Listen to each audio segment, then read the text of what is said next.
Hola, buenas tardes. Mi nombre es Wilfredo Aguilar, trayéndoles la palabra del día. Ahora quiero hablarles de carne y huesos. Carne y huesos. Dios, a Dios le importa nuestro bienestar físico. Am, si algo sucede en nuestro cuerpo, es por la desobediencia, por el pecado, por el efecto del pecado. Pero Dios proveyó un medio para, um, para tratar con eso. Jesús vino a mostrarnos de que Dios nos ama. Él interesa en nuestra carne y nuestros huesos. Um, Nuestra fe en Cristo Jesús está basada en su resurrección. Es interesante que David, cuando David tenía un hijo y Dios lo mató por juicio, David dijo, cuando descubrió que había muerto, dejó de ayunar, de humillarse delante de Dios y dijo, yo iré a él, no él vendrá a mí. O sea que David iba a pasar de vida a muerte y no de muerte a vida. No iba a haber un intercambio. Sin embargo, la resurrección es eso, donde los muertos regresan al lugar de los vivos. Eso es lo que es la resurrección. Entonces, cuando Jesús muere y está muerto por 3 días. Su carne fue maltratada. Dice que se miraron sus huesos. Um, Sin embargo, sus huesos se mantuvieron intactos. Ninguno de sus huesos fue quebrado. Eso significa que Dios guarda nuestra mortalidad y la transforma. Entonces dice que ninguno de sus huesos fue quebrado, pero sin embargo su rostro fue deformado, su carne fue impactada porque Él llevó el juicio de que iba para nosotros. Y cuando Él muere y resucita, no quedan los huesos de Jesús en la tumba. No podemos encontrar los huesos de Jesús en la tumba, porque si los encontramos, nuestra fe es en vano. Nuestra fe es fantasía. Si no hay resurrección de entre los muertos, si no hay los muertos regresan con los vivos, no, nuestra fe es falacia. Pero sí hay. Por eso Jesús regresó al tercer día. Su cuerpo fue transformado y se apareció a los discípulos, y los discípulos se espantaron y dijeron, um, que era un fantasma. Sin embargo, Jesús le dijo, tocad, que un fantasma no tiene carne y huesos. Pues esa palabra, carne y huesos, es una palabra que se ve en el Antiguo Testamento. Pero ya en el Nuevo Testamento, cuando Jesús hace el pacto del nuevo pacto, no lo hace con carne y huesos, lo hace con carne y sangre. Y sin embargo, ¿por qué carne y sangre? Porque sangre significa vida. La vida está en la sangre. Entonces, cuando decimos carne y huesos, el hueso significa um, muerte. El símbolo de muerte. Por eso es que las personas cuando dibujan calaveras es símbolo de muerte. Eso es lo que significan los huesos. Pero la sangre significa vida. Por eso Jesús hizo un nuevo pacto no con su carne y sus huesos, sino lo hizo con su carne y su sangre. Aunque la frase es lo mismo, tiene que ver con relación, con familiar. Cuando te decían antes, tú eres carne de mi carne y hueso de mis huesos, era una frase que indicaba identificación. La persona era familiar con esa otra persona. Y ahora lo mismo, cuando Jesús inicia su pacto con carne y sangre, eso significa que Jesús se une a nosotros, carne y sangre. Ahora lo interesante es que en Corintios 15:50 dice Pablo, y esto os digo hermanos, que la carne y la sangre, aquí usa Pablo carne y sangre, no usa carne y huesos. Dice, no pueden heredar el reino de Dios, ni lo que se corrompe heredará lo incorruptible. Am, ¿Por qué dice Pablo eso? Yo no lo sé, pero llama la atención de la incorrupción de la frase que utiliza Pablo, carne y sangre. Se tiene que haber, o sea, que lo que él quería dar a entender que había que haber una transformación.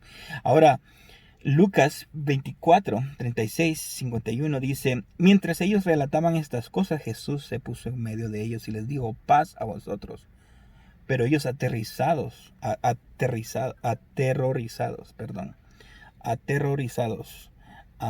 y asustados pensaron que veían un espíritu, un fantasma. Y él les dijo, ¿por qué estáis turbados? ¿Por qué surgen dudas en vuestros corazones? Mirad mis manos y mis pies, que soy yo mismo. Palpadme y ved, porque un espíritu no tiene carne ni hueso. Aquí Jesús usa la palabra carne y hueso. Dice, como veis que yo tengo. Y cuando dijo esto, él le mostró las manos y los pies. Como ellos todavía no lo creían a causa de la alegría y que estaban asombrados, les dijo, ¿tenéis aquí algo de comer? Entonces ellos lo presentaron parte de un pescado asado y él lo tomó, comió delante de ellos. O sea, la resurrección de Jesús no fue un espíritu, fue algo físico, algo físico. Entonces ahí se termina la fe de David. Ahí se contradice la fe de David de que él iba a ir hacia su hijo, no el hijo iba a venir hacia él. En este caso vemos que alguien que murió regresa a los vivos. Y esa es nuestra fe. Por eso es que nuestra fe es válida. Por eso es que no estamos más en nuestros pecados, porque resucitó. Y dice, y les dijo, verso 44, y les dijo, esto es lo que yo decía cuando todavía estaba con vosotros, que era necesario que se cumpliera todo lo que sobre mí estaba escrito en la ley de Moisés y en los profetas y en los salmos. Entonces les abrió la mente para que comprendieran las escrituras, para que vieran a Jesús en las escrituras. Y les dijo, así está escrito que el Cristo padecería y resucitaría de entre los muertos al tercer día, y que en su nombre se predicará el arrepentimiento para el perdón de los pecados a todas las naciones, comenzando desde Jerusalén. Vosotros sois testigos de estas cosas. He aquí yo os enviaré sobre vosotros la promesa de mi Padre, pero vosotros permanecer en la ciudad hasta que seáis investido con el poder de lo alto. Entonces los condujo fuera de la ciudad hasta cerca de Betania y alzando sus manos los bendijo. Se cree que esta bendición fue la bendición arónica, que inclusive hacían el símbolo, creo que es algo así como en Star Trek. Entonces antes de ascender, Jesús los bendijo. Por como él era sacerdote y era rey y sacerdote, tenía la potestad de hacer eso, así como David, inclusive David, estaba leyendo yo ayer, el rey David, en cuando conquistó Jerusalén, como que obtuvo sacerdocio y era rey también. Se puso el efod de sacerdote y dice que bendijo al pueblo en el nombre de Dios, en el nombre del Señor.